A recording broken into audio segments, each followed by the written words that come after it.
walking through a ghost town. Y'all ain't playing my sounds. Don't tell me to calm down. Don't tell me to calm down. Only time I go backwards is when I wanna moonwalk. Don't test me, my mood's wrong. Don't test me, my mood's wrong. We are who we say that we are. Yeah, we're lost in the stars, and it's all from the start. Never running no pace, never on the right page. But we still read that book, and we still run that race. Ay, Mississippi Racer riding out, no shortcuts, no time for that. Mississippi Racer riding out, till the wheels fall off, I'm driving that. Mississippi Racer riding out, we'll stop burning, strike the match. Mississippi Racer riding out, red light, green light, red light, good night. Ay, red light, green light, red light, good night. Red light, green light, red light, good night. Red light, green light, red light, good night. Red light, green light, red light, good night. Time to chill, don't sweat it. Good morning and welcome. It is Coffee and Sports. It is the morning show. Sorry, a little distracted over here on my end. Mo, we've been challenged to a tag team championship debate match with Mac and Jack, the fine folks over at Northeastern. I'm literally getting email updates right now. We need a tag team name. We need a whole situation for Saturday morning. It's pretty wild over here. But we'll discuss that a little more tomorrow once we get all the details solidified. But let me just, you don't want this. Like, I'm just saying, like, you don't call out the morning champs. Like, that's crazy. I know, and I like Mac, and I like Jack. I don't want to have to do this. I know, right? You feel bad about it, don't you? But sometimes you got to take care of business. Yeah. Welcome to Coffee and Sports. It's the morning show powered by Wire to Wire Network. We are so happy that you are making us part of your morning routine, whether you're watching live on Facebook, live on YouTube, or live on Roku TV, thanks to the fine folks over at Northeast Sports Productions. I am Chris, and of course, that over there, that is Mo. Mo, happy pre-Friday to you. Happy pre-Friday to you and everybody else out there. Appreciate you guys for tuning in. The madness is upon us. MLB is upon us.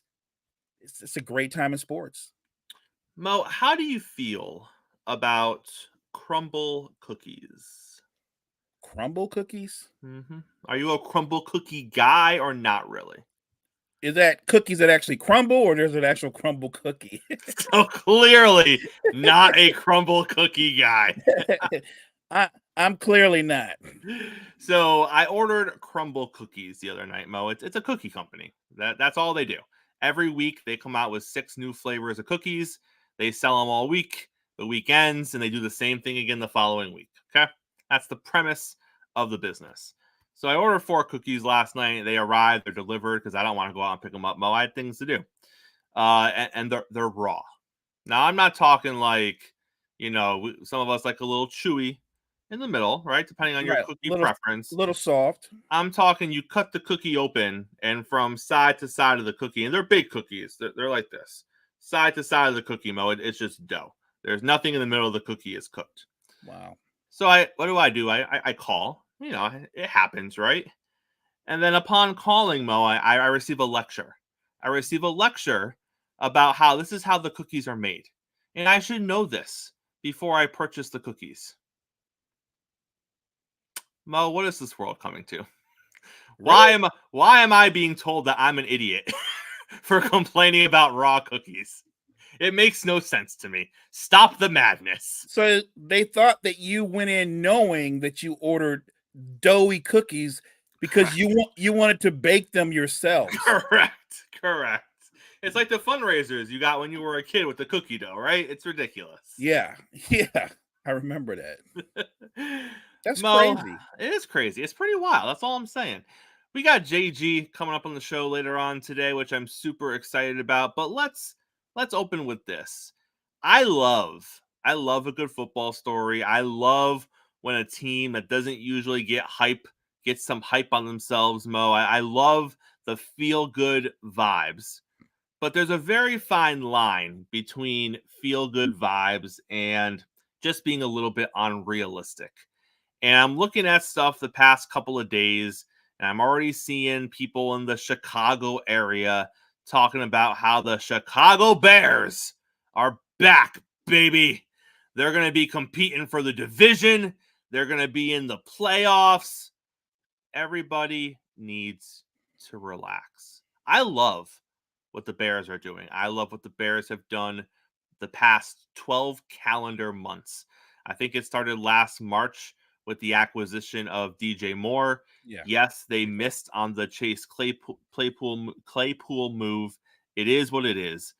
But I'm a big fan of what they're building in Chicago. But let's not forget a couple of things, Mo. Number one, the Detroit Lions still play in that division. Number two, the Green Bay Packers, and I'm not huge on Jordan Love, but they're there and they're pretty good. So let's not discount them just for the sake of uplifting what these Chicago Bears are doing. Minnesota is a question mark. That's fair. If they got Kirk Cousins back, I'd feel better about them. But obviously, they're going in a different direction at quarterback. So who's to say how that shakes up? I don't think the Bears are a clear-cut favorite to win that division next year.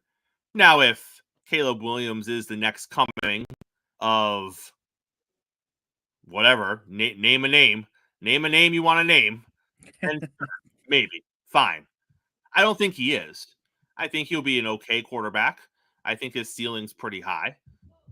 But to sit here this morning as a Bears fan and look at your team, a team that has never had a quarterback pass for 4,000 yards, a team that is known religiously since the 80s for valuing defense over offense, even though they live in a league that is driven by offense and is driven by quarterback play and is driven by offensive-minded coaches. Oh, by the way, they still have a defensive-minded coach. A team that literally has been a place where quarterbacks go to die for the better part of 20 or 30 years. I have a hard time believing just because you get Keenan Allen, just because you got DJ Moore last year, and by the way, nice receivers, Mo. But if you want to have the conversation, Bear fan, they're not elite. I said yesterday, I think Keenan Allen is an elite third down receiver. If you're talking an every down receiver, he's all right. I think DJ Moore is a good receiver. Is he top 5? No. Is he top 10? Not in my opinion. You made a move or two on the line. I still don't think your line's great, but it's not horrible. But don't sit here this morning, Mo, if you're a Chicago Bear fan, and try to convince me that the Bears are a runaway favorite to win that division, because it's simply not true. Be excited for your team. You're building something. You're in the very early stages of building something, because let's also be honest. Good teams make simple moves like this, right, Mo? Good teams bring in a receiver when they need a second receiver. Good teams bring in a second tight end if they're like, hey, we got a good one, but maybe we want to run 2 tight end personnel. Let's bring in another tight end. Good teams look at a subpar O-line and they try to fix it. Okay, that's what good teams do. Chicago is trying to be a good team. But, Mo, is this not the same team that just traded Justin Fields for a 6th-round pick? A 6th-round pick. You can't look over here and say, oh, my God, we're doing this, and this, and then just choose to ignore some of the other stuff. Well, Chris, he wanted to go to Pittsburgh. They had better offers out there. Okay. They didn't go with them. And what was their better offer? A 4th? Because let's not forget, this was the 11th round pick of the draft. So if you're going to sit here and tell me that the master move was trading an 11th round quarterback or 11th overall pick quarterback for a 4th round draft pick, well, I'm still not impressed. Don't sit here and say, well, it could have been a 4th and think I'm going to be like, oh my gosh, you sacrificed that for him? What? Oh, guys, that's so nice. I'm not even impressed with the 4th. The window was there. The window was there before Atlanta signed their quarterback, when Atlanta was pushing to get Justin Fields. And you didn't make it happen. So they pivoted. Pittsburgh showed interest. We don't know what those conversations were. but I don't think Chicago was pushing for it because reports came out afterwards that Chicago wanted to play the waiting game. They thought they would be in a better position of strength if they allowed those first few quarterbacks to find a home. And then they walked out and said, hey, we got Fields. We know you want him. Let's talk business now. Oh, all the teams that wanted him went and got quarterbacks. They didn't want to wait for you. That's not the sign of a good franchise. Right. Look at the New England Patriots during their dynasty. Consistently flipping aging defensive players with still a year or two of good football left for market value compensation, or just letting them walk to save money, and doing it time and time again. That is what a good, well-run organization looks like, Mo. Not taking the quarterback that you drafted almost in the top 10 a couple of years ago and flipping him for a 6th-round pick and being like, but we did it for him. Okay. You did it. You did it for him, Mo. You know what? I'll say this. I do like what the Bears did. You're bringing in a proven veteran receiver with Keenan Allen, 100 receptions again. You're bringing in 1,000-yard back in Swift, so Swift is a capable playmaker as well. I'm thinking they're doing all these things because you don't bring in proven players to me unless you truly believe that you have the right guy. I think they're trying to do everything in their power to set Caleb Williams up for success. And if they don't have the season that a lot of Bears fans think they're going to have, to think they're going to be in play in the division or go to the playoffs, I think it'll be because Caleb Williams isn't what they think he is. I think that'll happen.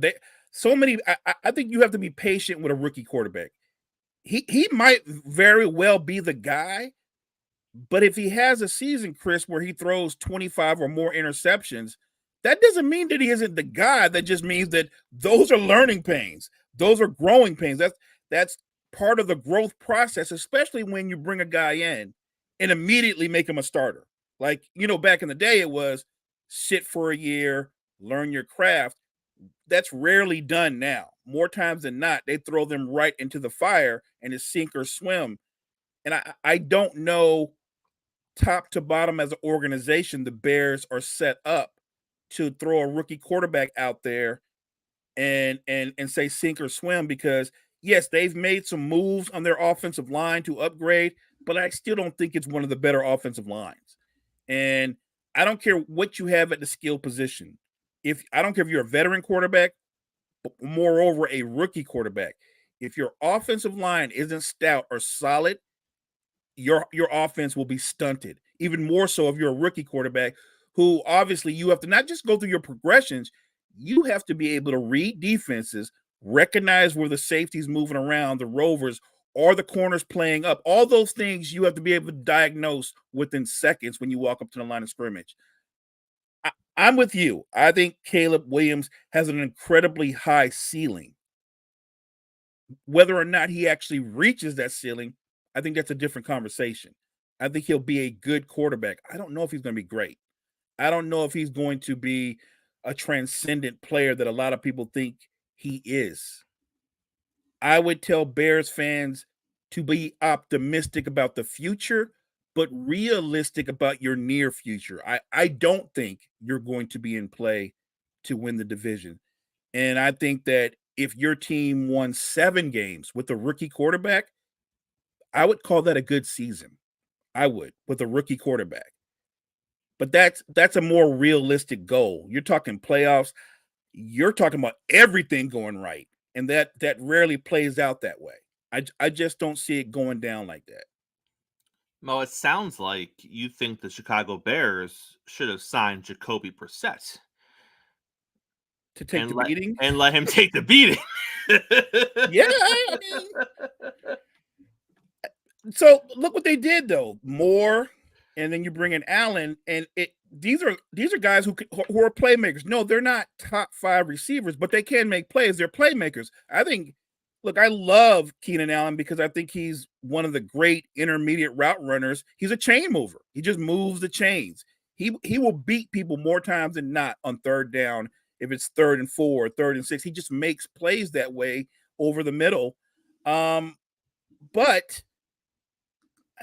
it's so high risk, right, Chris? Like, I understand. Somebody's going to turn around maybe next year and go, you two guys were on the morning show talking about Caleb Williams wasn't this or that, and the Bears end up winning 12 games.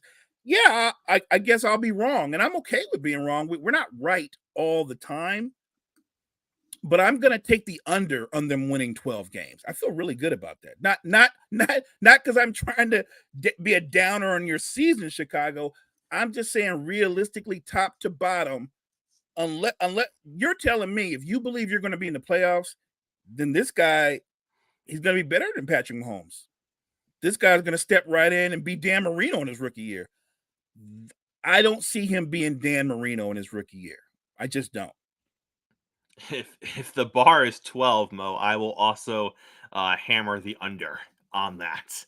Am I going too high? That's maybe. All right. Well, maybe let's set it at like 7.5. I think they can win. I think 7 games. Because you want to get him in the system and make him comfortable, but you didn't bring Swift there. You brought Swift there because a young quarterback's best friend, good tight end, strong run game. Okay. Fair enough. All right, we got JG on with us this morning. He's in the back right now. I honestly don't even know if JG's ready back there. I'm pretty sure he's clanging and banging this morning, so we'll see what that looks like. Clanging and banging. We got baseball. Legitimate baseball is happening. JG, welcome to the show this morning, sir. How are you? How's the workout? It's going good. We got my routine with you guys on Thursday, pregame workout. We got a big conference game today, so really getting the mind and body ready to go for it. JG, we like to hear that. We're not going to keep you long. We have real, it matters, it counts, Major League Baseball games happening. And listen, I'm not going to say I feel a certain way about it, but the darling Yamamoto had a little rough outing in his Dodger debut. Took him 43 pitches to get through the first inning. I think his ERA is somewhere in the mid-40s right now. That's a lot of money, JG, for someone who can't even get out of the first inning without getting rocked. Obviously, I kid a little bit here. He's going to be fine, I think. But JG, were you surprised that he struggled a little bit? Growing pains coming over to the States. What did you take away from his Major League debut? No, I'm not surprised because there's a lot of factors that you have to take in consideration for Yamamoto and his debut. The hype. The hype of Yamamoto is, I would say, higher than what we've seen with Yu Darvish, higher than what we've seen with Masahiro Tanaka, higher than what we've seen with Daisuke Matsuzaka. The hype about this guy, this kid, and again, we forget he's 25 years old. We just think because he's pitched so much in Japan, we think he's a bona fide veteran, but he's only 25. And the hype that has been built up for Yamamoto, if it was anybody, if it was an American, we're talking about the hype on this, we'd be sitting here saying, "My God, is this too much?"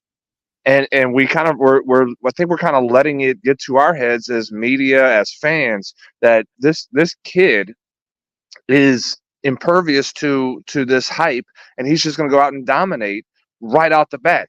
Not only on top of that, but he's making his debut in Korea and in Asia, and the hype of that is even higher than what we normally would see as well. So I put no stock in today's performance of Yamamoto. I think it was just, again, probably nerves. It was probably the fact that the hype is exceedingly higher than what we've ever seen of a Japanese pitcher, or even really just anybody that has come over from Japan. I think the only one who's really answered the bell of the hype that followed him is his teammate Shohei Ohtani.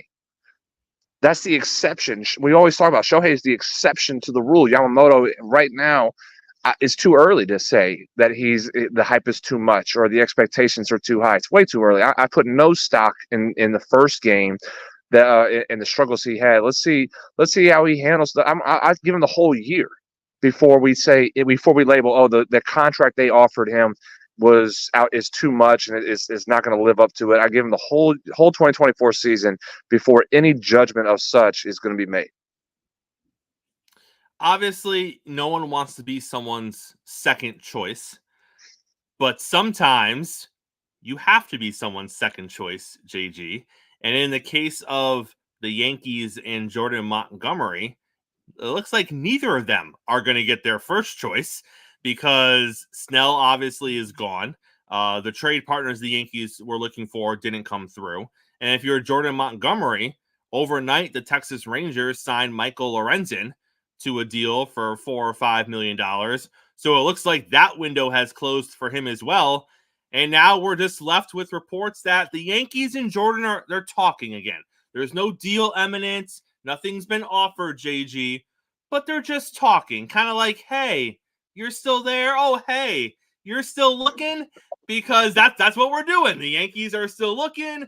Jordan's still out there. The team that he wanted apparently doesn't want him anymore. So, JG, is there a deal to be made here? Is this a situation where they're both too prideful and they're just not going to agree to it because been there, done that, and they don't really want each other?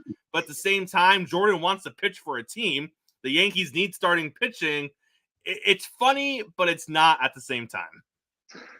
Yeah, there's a report John Heyman came out with last night that Montgomery in his camp, Scott Boras, is seeking a contract similar to what Aaron Nola got. 7 years, $170 million, $172 million. That's what he's wanting. So my perception is this, and how I'm thinking, and in the aspect of the business side. If you're Scott Boras and you just settled a deal with Blake Snell to go to the San Francisco Giants of 2 years, $62 million. So what in your right mind, who Blake Snell's a two-time Cy Young winner, what in your right mind thinks that Jordan Montgomery is worth more than Blake Snell? And he's a little bit older, isn't he? No, they're the same age. They're the same age. Okay. They're both 31 years old. Montgomery, I think, will be 32 later this year. So Montgomery might be a hair older than Snell. But the difference is again, Snell's track record in his career is far superior than what Jordan Montgomery has. Jordan Montgomery's career high in wins, and I know wins are not the end-all, be-all of stats for pitchers because there's so many more factors that take place in the game. But Jordan Montgomery's career high in wins is 9. That was his rookie year with the Yankees. He had since then he has not won more than 6 games in a season. He's a career 3.46, and I might be a little bit off on the number, 3.46 ERA. Where does that right there tells me everything about the situation that the numbers that are coming out that Scott Boras has put together for not just Montgomery but for Snell, for Bellinger, for Chapman, were out of the realm for any team to sit there and say, yes, we're going to make sure we're going to offer you that because we think you're worth it. That's not the case. Bellinger settled on a deal because his career tanked after his MVP type season he had in LA. He struggled, and he had a renaissance year in Chicago. That doesn't mean you deserve $200+ million. Matt Chapman is not the best third baseman in baseball. He's one of the better defensive third baseman in baseball. He's a Gold Glove winner as a third baseman defensively, but but offensively he doesn't produce like Austin Riley and Nolan Arenado and Manny Machado, the great third baseman we have in this game. He doesn't produce that. Blake Snell is the only one who has the career track record that should have garnered more than what he got because of the awards, because the 2-time Cy Young, he's pitched in the biggest games. He dominated the World Series. We forget he dominated Game 7 of the World Series. And if Kevin Cash didn't pull him early in the 5th inning, we talk about the Tampa Bay Rays winning that World Series against the Dodgers. He's the only one of the 4 that deserves the bigger contract, and he didn't get that. But we're still going to sit here and say Jordan Montgomery deserves a bigger contract than Blake Snell? Absolutely not. So to go back to the point, yet the Yankees are not budging to get close to the number that is asked about for Montgomery, they're not going 7 years, 170. If they didn't do that for Blake Snell, they're certainly not going that direction for Montgomery. Now, a team that I've been reading on that may sneak in and slip in and sneak into this, the Philadelphia Phillies. Philadelphia Phillies they're wanting another pitcher. I think from what I've read a lot, and I know Gene probably who's might be listening and I think he could probably attest to this. There's not a lot of trust in the number 3 pitcher in the Phillies or rotation, whether it's Taijuan Walker or Ranger Suarez. There's a little bit of a disconcern that's going on in that rotation. You put Jordan Montgomery in there as number 3, that might be a little bit more at ease. And the pressure, that's what Montgomery is. He's a number 3. He's been a number 3 his entire career. You put him as a number 2 or number 1, you're in trouble. And I think that's where teams like the Phillies and Rangers were looking at him to be. The Yankees, if he goes to New York, he may at times be a number 2. Depends on how healthy Carlos Rodon is. Or it depends on how Nestor Cortez pitches this year. So that'd be a team that I would keep an eye on over the next week as we get into the season. If the Philadelphia Phillies decide to sneak into the Montgomery sweepstakes and offer not what Nolan got, but can offer something relatively close to that deal. JG, before you get out of here, other big news from Major League Baseball yesterday: Shohei Ohtani fires his interpreter. Now, there's 2 different versions of this story. The first version was Major League Baseball fired him. The second version was that Shohei fired him. Either way, he has been fired. He stole millions of dollars from Shohei and was gambling on baseball with said money. His interpreter or his ex-interpreter has come out and said he didn't know that he wasn't allowed to do that. The gambling aspect, not the stealing or the alleged stealing. He has also come out and said, JG, that Shohei did not know about any of this. Obviously, if you're stealing from him, he didn't know about it. But more importantly, that Shohei wasn't involved in any of the gambling on Major League Baseball, because we all know where that road leads. Obviously, if you are in the Shohei camp, this is not ideal. You don't want someone that Shohei has basically had with him his entire baseball career, dating back to his time overseas, connected to gambling on baseball, because that's a little close to home. Not implying that there is any connection there between him and Shohei. But again, you don't want people asking those questions. It's a little uncomfortable. JG, is this a situation that you think, obviously there's going to be some legal ramifications, but as far as the baseball aspect of it goes, is this pretty cut and dry? He was fired. It's unfortunate. And then we'll hear about it again when he gets arrested and has to go to court and all that. Or do you think there might be more of a baseball ramification because of it? To address the first part where he didn't know he wasn't allowed to gamble, I'm sorry.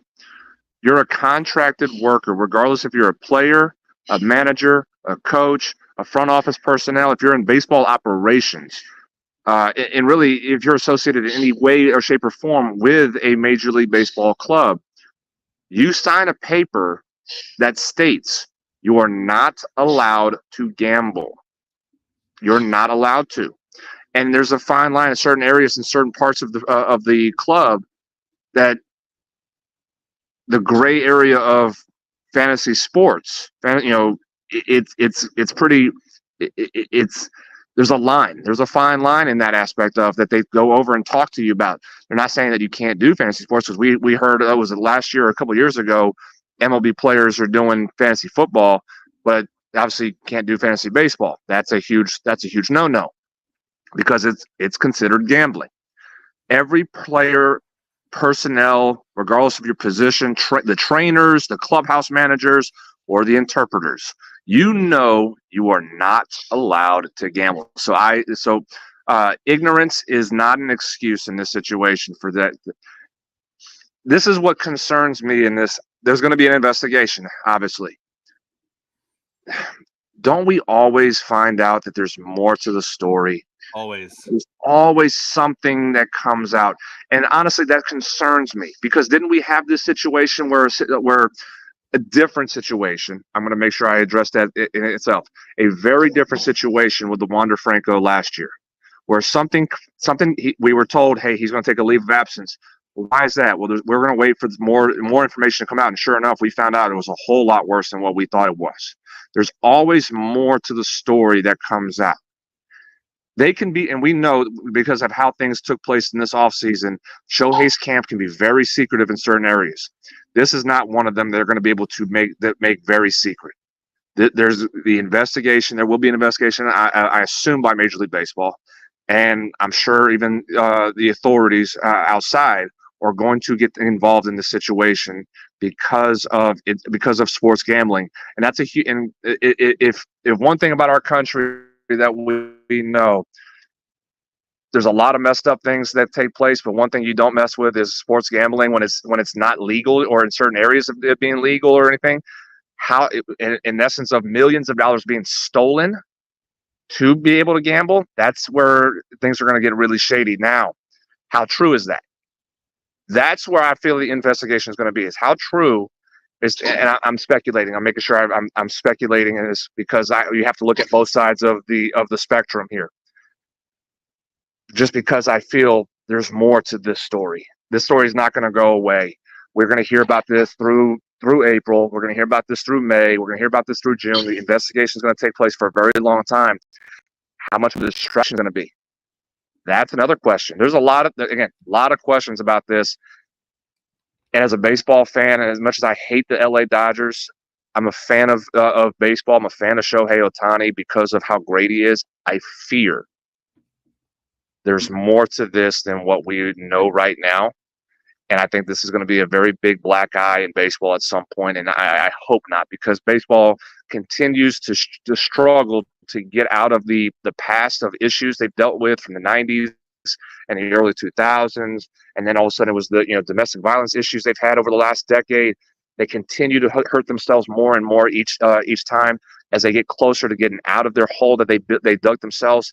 This hopefully is not an issue that it comes back and bites them in the rear and puts them in a position where they have to now look at Shohei as a different person just because of this situation. I fear for that. I hope that's not the case, but I obviously, as I said, more information is going to come, and once we get more information, we can pass a better judgment in the situation. JG, always a pleasure. We'll let you get back to the clanging and the banging. Good luck this weekend, sir. Hey, thanks, guys. Appreciate it. And Mo, isn't that the unfortunate part when it comes to any of these stories? Because you always have the initial report, and then you always kind of sit there as a sports fan, and you're just like, what are they actually going to find out? That was, as he was speaking, I agreed with everything he said. Then I thought about something. Because it means so much, because Shohei means so much to baseball, and baseball's been working for the longest, right, to bring back the integrity of the sport with all the things it's dealt with. I would nine and a half times out of 10, I'm going to agree with pretty much everything JG says. But I'm going to go another way. I think because of what Shohei means to baseball, I think this gets swept under the rug. I agree, 100%, partner. Yeah, I think this investigation is going to be lightning quick. This is going to be similar to Roger Goodell going, yeah, I destroyed the tapes, so we're good. I looked at it, destroyed them for the integrity of the sport. Yeah, I think that this investigation is going nowhere. It's going to end very fast. With what's coming out, with the interpreter already acknowledging basically that he took the money, and that, she can say that he didn't know or whatever, but then with his next breath being like, Ohtani didn't know anything about it, Shohei wasn't involved. Like you're already seeing it kind of set up where the interpreter is his own island. The interpreter has basically decided to fall on his sword, right? Correct. That's what I'm getting out of this. And in no way, as I'm speaking, everybody out there listening, am I saying Shohei's guilty of doing anything? What I am saying is, because of what he means to baseball and where baseball is at right now, because baseball is making a recovery, it's on the upswing. They can't have that, and they're not going to have that. No, that the worst thing for baseball right now would be something happening where Shohei is knocked down a few pegs. Like that's the last thing you need. And not only, I mean, let's look at this. And sorry, Angel fans, he plays for a premier team now in the Dodgers. So not only is it the face of baseball being knocked down a few pegs, it would also be one of the premier teams in base. Like, it's just so much, Mo, that baseball wouldn't want. And I'm not saying that Pete Rose fans are going to be so upset. I'm not saying that gambling on sports isn't a big deal, but in the grand scheme of things, in this situation, I don't think Major League Baseball is going to think it's that big of a deal. I don't either. I think they're going to find a way to make this go away fairly quickly. Although if I'm Pete Rose, I'm like, hey, look into it. If I'm Pete Rose, I'm about to go on a tour of every podcast, every show I can go on and go like, no. There's more. There's more Right, to it. Right. 100%. Mo, we talked last week on Wednesday, as a matter of fact, about Bleacher Report, and they were doing a top 50 WWE superstars of all time. Every Wednesday, they release the next 10 on their list. We reviewed the first 10 last week. It's hard to really get into a list when you can only see the bottom 10 on the list. But we got the next 10, so we're almost halfway through the list now. Let me remind you, Mo, here's the things we're looking at. We're looking at historical significance, championships, how popular were they with the fans, did they move the needle when it came to business, whether that be views or marketing or merchandise. Was there a needle mover involved? How long were they active? Did they have longevity in WWE? Pay-per-view appearances. Were they involved in major storylines? Where were they on the card? And then their overall skills, in-ring skills, mic skills, overall charisma. Those are the 7 different characteristics that are being looked at for this list. So to remind our listeners, the first 10, 50 through 41 on this list were in that order, 50 being the bottom. Big Show, Lita, Vader, Dean Ambrose, AJ Styles, Asuka, Kofi Kingston, Jeff Hardy, Rick Rude, and Sasha Banks. Those were the initial bottom 10 on this 50 greatest WWE superstars of all time. So part 2 of the 5-part list is now out. I'm going to go through that right now, Mo. Number 40, superstar Billy Graham. 39, Rob Van Dam. 38 is Owen Hart. 37 is Mr. Perfect. 36 is Batista. 35 is The Ultimate Warrior. 34 is Ricky the Dragon Steamboat.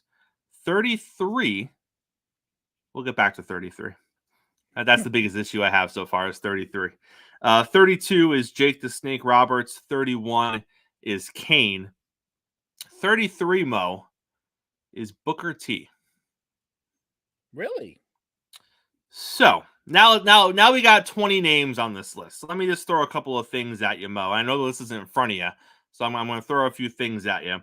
Let's keep in mind that AJ Styles is 46 on this list. Now, I know that AJ accomplished a lot outside of WWE, but Mo, can't you say the same thing about Booker T? Booker T was a 5-time WCW champion. He wasn't a 5-time world champion in WWE. But AJ's 46 and Booker is 33. Okay, that's fine. Keep in mind, you still got guys like Kofi Kingston, maybe one of the greatest tag team wrestlers of all time. For Plus his individual success, he is down there at 44.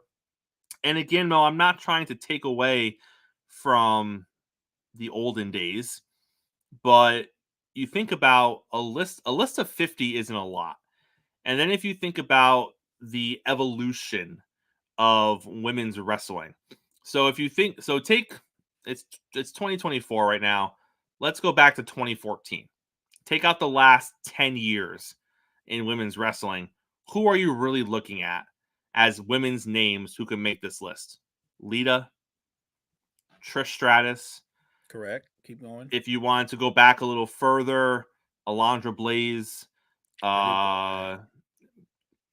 Mae Young, the That's Great going, Moolah. That's going way back. But Mo, when you're at 2014 and you take out the last 10 years in the women's revolution, there wasn't a lot of women's names. Right. I guess what you're saying, there's a big gap. Correct. I agree. But when you look at the last 10 years, maybe China, could have been in there from that before 2014 I list think of so. women. Yeah. But when you look at the post 2014, the last 10 years of women's wrestling, well, now Asuka, Becky, Bailey, Charlotte, did I say Bailey? Yeah, I said Bailey. Sasha Banks, all these different women. You know, are you going to see a Bianca Belair in there? Are you going to see a Ronda Rousey in there, right? These are all women who impacted the women's side of women's wrestling over the last 10 years. But where does that stand on a list of the greatest superstars of all time? Because you're looking at an impact that was really only over the last 10 years. And someone like a Charlotte or a Becky were a big part of that and a long part of that. But then you look at there were blips. I mean, Ronda, she was here for a cup of coffee. Now, granted, while she was having her cup of coffee, she won every belt there was to win as a woman. She won the Raw title, the SmackDown title, and the tag titles. But she was here for a very short amount of time compared to other women. But then you have to ask yourself, Mo, are they going to put these women on the list just because of their namesake? Well, if you start doing that, you're taking more spots away off the list. Mo, I sit here and I look at the list right now. I will die on this hill. I will die on this hill all day. The Miz should have been on this list. I don't think he's going to be, because I don't know if he deserves to be top 30 all time. I thought I thought he could have lived somewhere in the 30 or 40 range. But you look at a guy like Miz, he's a 2-time champion. He's a 2-time Grand Slam winner. He's a Money in the Bank winner, right? He's has all these accomplishments. He's been top of the card. He's been middle of the card. He's been bottom of the card. He's a multiple tag team champion. And he is one of the greatest heels on the mic of all time. But am I going to feel good if Miz is somewhere in the 20s and someone like AJ Styles is 46? I have a hard time with that. Even as a Miz guy, I have a hard time with that. I try to figure out how they do this. I mean, they give you the categories, but the categories I don't have an issue with. It's like you said, Booker T is a 5-time WC, and I'm not watering that down. He's a 5-time WCW champion. I think he won it a couple times in WWE, right? Yeah. But are you lumping, because they acquired WCW, but it's they're not lumping it together. They're saying it's separate. So they're not counting anything he did outside, which is why AJ is as low as he is. They're not counting all of the success AJ had as the face of TNA and all that stuff. And so maybe that's why they're doing it that way, because I feel like you need to give the individual all their accolades, everything, and because AJ Styles should be much higher on the list. And I'm not knocking Booker T. You can throw in that I believe him and Stevie Ray were multiple time world champions, I think, in WCW and all that kind of stuff. But I think that's the best way to do a list like that. You have to encompass their whole body of work, because that's the only fair way you can really judge them. Because by doing it the way they're doing it, you're shorting a guy like AJ Styles. You're going to short a few more people like that. I actually thought, and I could be wrong, Chris, I thought, well, I hadn't heard Miz's name. I just assumed he'd be on the other side. But you don't think he's going to make it? I mean, I love Miz more than most, but I don't know. I don't see them putting Miz top 30. Like, with all the names we haven't gotten to yet. Look, the list is already kind of controversial. Right. Like, I don't know. I don't know how we're going to get a Miz top 30. And then you look at other guys on this list that he would potentially, like, Miz shouldn't be over Kane. If you look at the longevity, I know Kane doesn't have all the belts that Miz has, but if you look at the longevity of what Kane was, I mean, he's a 20-year man, like 20-plus year man. And I know Miz has been here for a hot minute as well, but even I wouldn't put Miz over Kane. But if he's going to make the list, he would have to be, which means, Mo, he's probably not going to make the list. I have an issue with that. I have a big issue with that. And it's kind of crazy, so, for instance, a guy from way back in the day, Superstar Graham. I'm not knocking Superstar Graham, because I know Graham was a WWE champion back then. I guess it was WWF, but I think he held that belt for a couple of years. He's probably most famous for, I believe, he's the guy that took the belt off of Bruno Sammartino, who held it for like 7 years. I know what I remember about him vaguely is that he if you were going to do a comp, he's basically Jesse the Body Ventura, but he was more muscular. And Ventura was very muscular in his prime, but that's what Graham was. He was Ventura before Ventura. I don't want to knock him. I think he should be on a list, but I don't know if I would have had him as high. I've seen old videos of him wrestling. He wasn't really a good wrestler. He was just incredibly powerful, but he wasn't really a great in-ring performer. He was good on the mic, and maybe that's why he gets grades. But I think some rankings are good and some rankings are bad. Like where they have somebody like a Ricky the Dragon Steamboat, who's actually a terrific performer. I'm a big Ricky the Dragon the Steamboat fan. He's been in so many great matches, so many of those, what do you call it, 60-minute matches. Like Ricky the Dragon Steamboat, I actually thought they rated him fair, very fair. But when you look at where AJ Styles is, I don't get it. And now you've got me concerned because you're right. Miz wouldn't be ahead of Kane. And so now I'm thinking Miz isn't going to be on the list, really? Because that means there's going to be a few more people on the list. You're going to go, what are you doing there? And I would even argue, and again, I'll die on this hill. If you're talking just WWE, Dolph Ziggler should be on this list. I was a big fan. If you're looking at longevity, if you're looking at mic skills, Dolph Ziggler is one of the best wrestlers between the ropes that WWE has ever had. One of the best athletes. He's a multiple-time world champion. He's dominated the mid-card with the IC in the US. He's been attacked. He's done all that stuff. Plus, he's a great heel. Plus, he's a great, you know what I mean? So you look at a guy, so I think Dolph and Miz are very similar. But I think they're both going to miss out on this list. And I don't know. Well, we're only not even halfway through. We'll see how next week plays out. Maybe they'll surprise us. I don't think they're going to, but we shall see. Mo, let's pivot to the NFL here. NFL players are not happy. One of the new rules for next season is a ban on the hip drop tackle. Defensive players yesterday on Twitter and X and Instagram were very open about their displeasure. And Mo, as much as I'm not a fan of the tackle itself because it is dangerous and guys do get their legs rolled up on and it does cause injuries, I also don't think it should be banned. And my reason for that is there's no way to tell. Like, yes, there's going to be ones that are really egregious and you're like, oh, that's a hip. You know what I mean? But there's going to be so many more where you're asking an official to make a judgment call about hand placement, weight distribution, how the offensive player fell to the ground, whether or not the legs were trapped beneath the defensive player. Mo, that's a lot to determine at game speed. And that's a lot to determine when you're talking 15 yards and an automatic first down on the line. I understand protecting the players. I understand that we saw this past season and the season before a lot of lower body injuries because of these types of tackles. But there's a difference in saying, hey, we'd like to get this tackle out of the game, and then saying, hey, we're going to ban it, and then we're going to properly police it. And I don't think they can properly police it. And the last thing I want to see, Mo, is 3 or 4 times on Sundays where I'm watching replays of tackles to determine weight distribution and where the hands were on the hip. Like, I don't want to see Get that. ready for it. Get ready. I don't want to see it. I think I'm where you are, but I do understand. Look, I am for protecting the players. I don't want the injury. It is a dangerous move, but I'm also on the side of this. They've done so much for offensive players.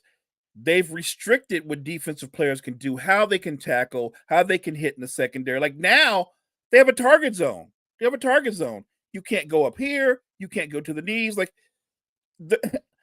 a lot of times I want to say all these broken tackles are a result of great skill sometimes, but it's also a result of defenders have a target zone. And you know what I mean? Like, and if you miss the target zone, they're going to break the tackle. Like, so I feel like I understand why defensive players are upset. I do. And I don't know a middle ground around it because, like you said, I don't want to be watching the game, enjoying it, and then for the next 10 minutes, they're going like, well, it looks like he shifted his legs a little bit to get under him. And I think that's a grade 1, so not 15 yards. It's a grade 1. I don't want that. It's so ridiculous, Mo, because like you said, you see bad defense in the NFL, and you have to ask yourself, well, how much of it is a defensive player just being unsure in that split second of how to attack the player because you don't want to get a penalty? Well, this situation, Mo, if I have Derrick Henry wrapped up and he starts breaking away, I have to let go now. I can't hang on. Because if I hang on in an attempt to drag him down, it's a hip tackle.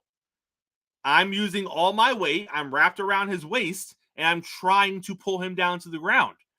So at that point, you have a split second to be like, do I risk the penalty? Or do I just kind of let him go, hoping the next guy gets him? That's not football. I'm going to risk the penalty because if Derrick Henry is dragging me down, and I don't let him go, and I let him go. If I let him go, he's gone, and I've sold my team out. I've got to try to tackle him because you know what he's going to do with his free hand. With his free hand, he's going to mash my helmet to the ground. That's what he's going to do with his free hand. It's absolutely insane. I hope it doesn't pass. But knowing the NFL, some version of it most likely is going to pass. We haven't talked a lot of NCAA basketball here on the show, but let me tell you this, Mo. There is a story in the world of the NCAA tournament. I don't know if you've heard about this. It's a school that probably doesn't get talked about a lot. Long Beach State. Long Beach State has a head coach. Well, they had a head coach. They fired him. His name is Dan Monson, or it could be Monsoon. I'm going to go with Monson. Dan Monson, former head coach for Long Beach State. He was fired on the precipice of his team entering this Big West tournament this past weekend. He was fired, but the team was still allowed to go to the tournament. The team had underachieved all season. They would have had to have won the tournament to get the guaranteed bid into the NCAA tournament, which was highly unlikely. And then, lo and behold, they go and they win the tournament. So he's fired. He gets told he can coach the weekend, which the AD was probably thinking it's just going to be one game. So go coach that one game, lose, add your last hurrah, then pack it up and get out of here. Well, he goes and wins all three with his team. Now they're in the NCAA tournament. Mo, he's not employed. He's not being paid to coach this team. He wasn't paid to coach the last 3 games that he coached, and he's not paid to coach the tournament game. They're the 15 seed. They're going against number 2 Arizona. He's not being paid to coach that game either. This is a wild story of a guy who they don't want there. The team wants him there. The guys want him there, but the powers to be don't want him there. But yeah, here he is. And he's winning. The crazy part is, so they're getting ready to play Arizona, right? Yeah. Well, look, more than likely, this will be the actual final game. I hope he will. I hope. I hope he wins. I'm not rooting against him. I'm just saying, like, it's probably gonna be the final game. It's more than, look, stranger things have happened, but it doesn't look good. But it's amazing that here he is coaching his team. They're in the NCAAs. The players want him there. You're telling me he's not being paid. So what is he, like a consultant? Like he's not, like, I don't know how that works because he's not officially the coach anymore. This gives a whole new term to lame duck coach. Correct. You know what I mean? Like, correct. Like basically you're still the coach as long as you keep winning. But we're not going to pay you.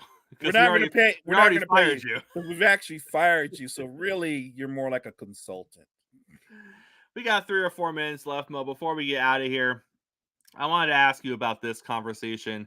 Let's go influence versus greatness, okay? influence on the game versus the individual greatness of the player. I'm going to give you two guys. The first guy I'm going to give you is Allen Iverson, and the second guy I'm going to give you is Steph Curry. Both influential, Sure. both great players. Who is greater? More influential in the game. Look, Iverson was iconic. He was a great player, but I think he was more iconic because of he came in with the long socks, the long shorts, the cornrows. Like, guys wasn't doing that. And Right. AI came in with his own flavor, and he was different. He was a different dude. And so I think that made him more iconic. But in terms of being iconic and your the bigger impact on the game, I think it's got to be Steph. Like, he has changed the game. Now I don't agree with the description that LeBron gave, because that didn't make that much sense. No league was ever safe before that, but Steph changed the game because the shot that used to be a horrible shot, he's made into a normal shot. Like, anytime somebody took a 40-footer in a game when I was coming up, you're sitting on the bench. You're sitting on and if it goes in, you're probably still sitting on the bench. I told you, don't shoot that. Steph Curry, with his ability to shoot, and not to mention, Chris, the fact that he's not like an athletic freak, right? He's like the everyday man. I think that people, they do draw from him. They do look at them. I think a lot of young kids coming up now that aren't freak athletes are like, I don't have to be a freak athlete. If I can shoot from 40 feet like Steph, I can be a bad man. And I think he's actually going to be responsible for a generation of kids coming up that are going to be shooting from 35 feet and not breaking form. It is Steph Curry. No offense, and I'm a big Iverson fan, but it's Steph Curry, and I don't think it's that close. Is it fair to say that there are times with Steph where his influence is talked about more than his greatness, but his greatness should be on par with his influence? He is the greatest shooter of all time, is he not? He is. And I think that sometimes we get caught up in, yes, he's changed the game and he can shoot from deep, but I think we limit him to like, well, he's not just that. You know, you forget Steph can actually break people down off the dribble and take the ball to the floor. Like, Steph is actually a terrific teammate. Like, Steph sets picks where a lot of stars don't do. Like, he gives up his body in a way that a lot of stars don't do. Like, when he doesn't have the ball, Chris, he doesn't stop moving. Right. When he doesn't have the ball, Chris, and he's just moving off the ball, he makes your entire defense react. He gets people open when he doesn't have the ball. That's unique. Not 100%. All right, great show here on a pre-Friday, Mo. Get us out of here. Hey, thank you guys for joining us today. Check out all the great content that we have at the Wire to Wire Network. You've already listened to us, so give us a like, a sub, a follow, any kind of support we appreciate. Check out our content, Wire to Wire Network. Hey, make sure you're here with us, same time, same place tomorrow. We are going to be talking about Dynasty, the New England Patriots documentary that just recently wrapped up. A lot of the Patriot players are not happy with how they were portrayed or how the story was portrayed over that 10-episode documentary on Apple Plus. No. I know. Angry former Patriots, Mo. Oh, no. We're going to get into all of that and more. Coffee and Sports. It's the morning show powered by Wire to Wire Network.